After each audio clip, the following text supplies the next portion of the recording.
के बेहोश कर देता है और उसके बाद सीधा कैश काउंटर पे चला जाता है। चलो जल्दी जल्दी सब कैश निकालो।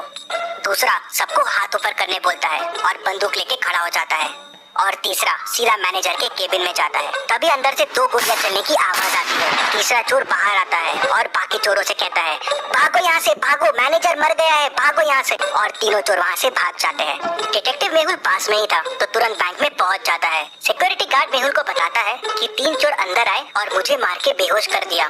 फिर एक बैंक का वर्कर आगे आता है और मेहुल को और डिटेल्स बताता है। वो बताता है कि 2 चोर यहीं बाहर रुक गए थे और एक चोर मैनेजर के केबिन में घुस गया था। फिर वहाँ से 2 गोलियां चलने की आवाज आई और फिर तीनों चोर भाग गए। मेहुल अंदर जाके देखता है तो मैनेजर की डेथ हो जाती है और लॉकर खुला रहता है और सारे पैसे गायब होते हैं। मेहुल मैनेजर के पास जाके देखता है तो मैनेजर को एक गोली लगी होती है। बाहर मुझे बताया कि 2 गोली चलने की आवाज आई, लेकिन मैनेजर को तो एक ही गोली लगी हुई है। फिर मेहुल यहाँ वहाँ देखता है तो उसे दीवार पे 2 गोलियों के निशान दिखते हैं, लेकिन इन निशानों में कुछ गड़बड़ है। क्या गड़बड़ है, क्या आप सोच सकते हैं?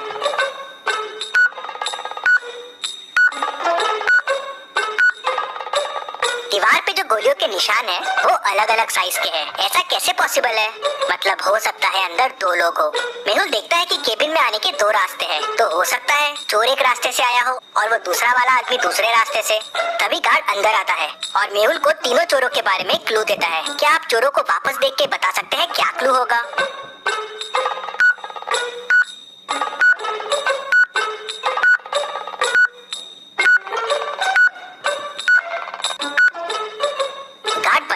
कि उसमें से एक चोर ने जोकर फेस लगाया हुआ था और उसमें एक स्टिकर लटक रहा था जिसपे लिखा था जेके कॉस्ट्यूम्स।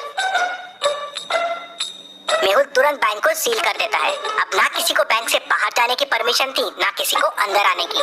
मेहुल तुरंत जेके कॉस्ट्यूम्स पहुंच जाता है। वहाँ के ओनर से उस जोकर फेस के बारे में पूछता है तो ओनर बताता है कि हाँ, एक आदमी कल जोकर फेस लेके गया था और वो अपना वॉलेट भी यहीं भूल गया है। मेहुल वॉलेट खोल के देखता है तो उसमें उसे एक रिसिप्ट और थोड़ा कैश मिलता है। क्या आप रिसिप्ट को देख के बता सकते हैं इससे मेहुल को और क्या क्लू मिल सकते हैं?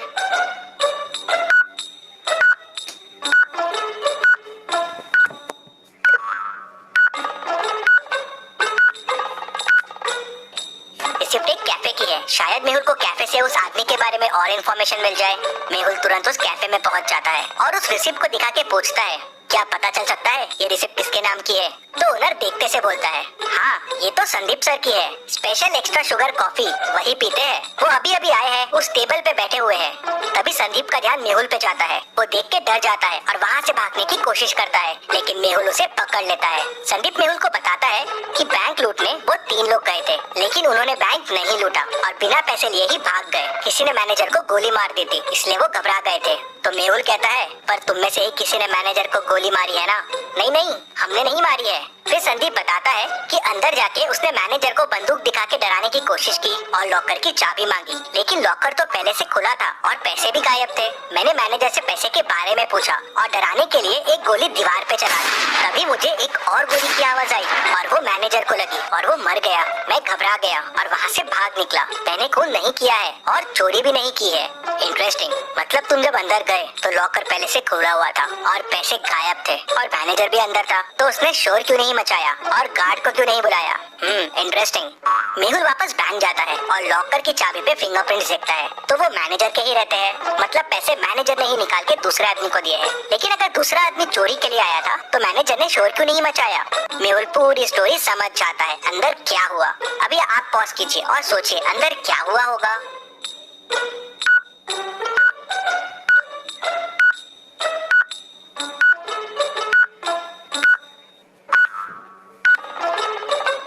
चलिए अब देखते हैं अंदर क्या हुआ था। वो दूसरा आदमी इस कबर्ड के पीछे छुपा हुआ था। जब चोर ने गोली चलाई तब इसने भी कबर्ड के पीछे से गोली चलाई। चोर की गोली तो दीवार पे लगी, लेकिन इसकी गोली मैनेजर को लग गई, जिससे वो मर गया। दूसरा आदमी अभी भी बैंक में ही है और वो बैंक का वर्कर है, क्योंकि दूसरे दरवाजे से बैंक के एम्प्लॉय लोग ही आते जाते थे।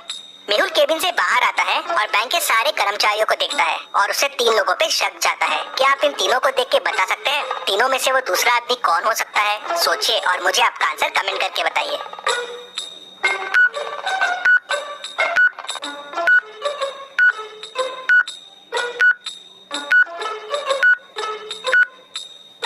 ये आदमी मैनेजर के केबिन में था। इसके शर्ट पे देखिए वॉल का कलर लगा हुआ है और ये वॉल वही है जो मैनेजर के रूम की है और ये कलर की वॉल वो कबर्ड के पीछे वाली वॉल है। और जब चोर अंदर घुसे थे और हाथ ऊपर करने बोले थे तब ये आदमी वहाँ नहीं था। मेहुल उसे पकड़ लेता है तो वो बताता है कि मैं मैनेजर को कंधे पे गोली मारने वाला था जिसपे कोई मैनेजर पे शक न करे। हम दोनों मिले हुए थे चोरी में, लेकिन तभी चोर ने गोली चला दी और मैनेजर घबरा गया और हिल गया। उससे मेरा निशाना चूक गया और वो मर गया। तुम्हारे प्लान की वजह से मैनेजर की डेथ हो गई, लेकिन चोरी का पैसा कहाँ है?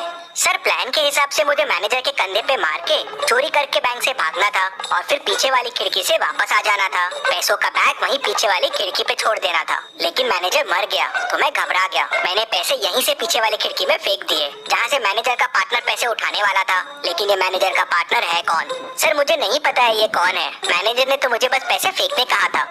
मेहुल तुरंत पीछे वाली खिड़की की तरफ जाता है तो देखता है कि वहाँ से पैसे गायब है। मतलब वो तीसरा आदमी यहाँ से पैसे लेके भाग गया है। यहाँ तो गाड़ी के चक्कों के निशान दिख रहे हैं।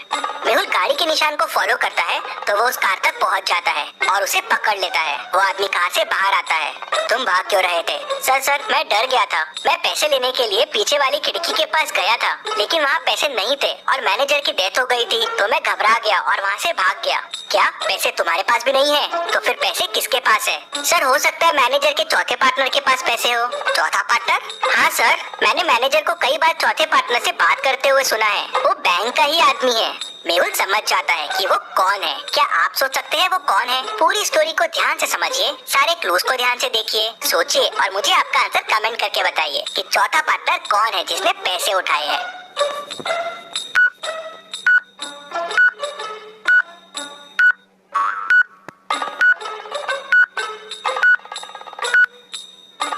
मेहुल तुरंत बैंक वापस जाता है और सिक्योरिटी गार्ड को पकड़ लेता है। पहला, चोर आते से उसे डंडा मार के बेहोश कर दिया था तो उसका टैग पे ध्यान कैसे गया? मतलब वो नाटक कर रहा था, क्योंकि अगर वो बेहोश था तो मेहुल के आते ही वो होश में भी कैसे आ गया? मतलब चोरों के भागते से वो होश में आ गया। तीसरा, उसके शूज में वही मिट्टी लगी है जो पीछे वाली खिड़की के पास है, मतलब वो वहाँ जाके आया है। मेहुल उसे, चोर को, मैनेजर के दोस्त को और खूनी सबको पकड़ लेता है और जेल में डाल देता है। Detective Mehul rocks. इसी बात पे जल्दी से वीडियो को लाइक कर दीजिए। चलिए अगली पहेली देखते हैं।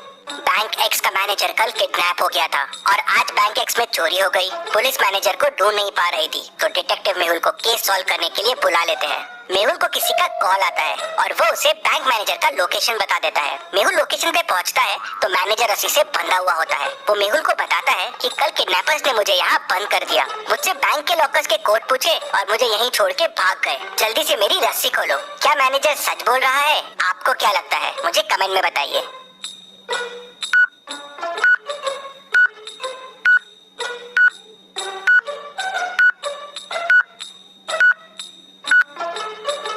मैनेजर झूठ बोल रहा है। मैनेजर के बाजू में एक बनाना रखा हुआ है। बनाना कवर निकाल के खाया जा रहा है। अगर इसके हाथ बंधे हुए हैं तो ये कैसे खा रहा है? और अगर ये कल से रखा हुआ है तो अभी तक खराब हो जाना चाहिए था। मतलब मैनेजर झूठ बोल रहा है। मेहुल उसे पकड़ लेता है। चलिए अगली पहेली देखते हैं। मेहुल टेररिस्ट के पास फंस जाता है। वो लोग उसे एक रूम में बंद कर देते हैं। रूम से बाहर निकलने के लिए मेहुल को 3 दरवाजे दिखते हैं। पहले दरवाजे के पीछे टेररिस्ट पहरा दे रहा है। अगर मेहुल ने यहाँ से जाने की कोशिश की तो वो उसे गोलियों से भून देगा। दूसरे दरवाजे के पीछे जहरीली गैसेस है, वहाँ जाते ही मेहुल मर जाएगा। और तीसरे दरवाजे के पीछे जंगली डॉग है जो सालों से भूखा है। मेहुल के अंदर जाते ही वो उसे कच्चा चबा जाएगा। तो सोचिए और मुझे बताइए मेहुल को कौन सा दरवाजा चुनना चाहिए? आपका आंसर कमेंट कीजिए।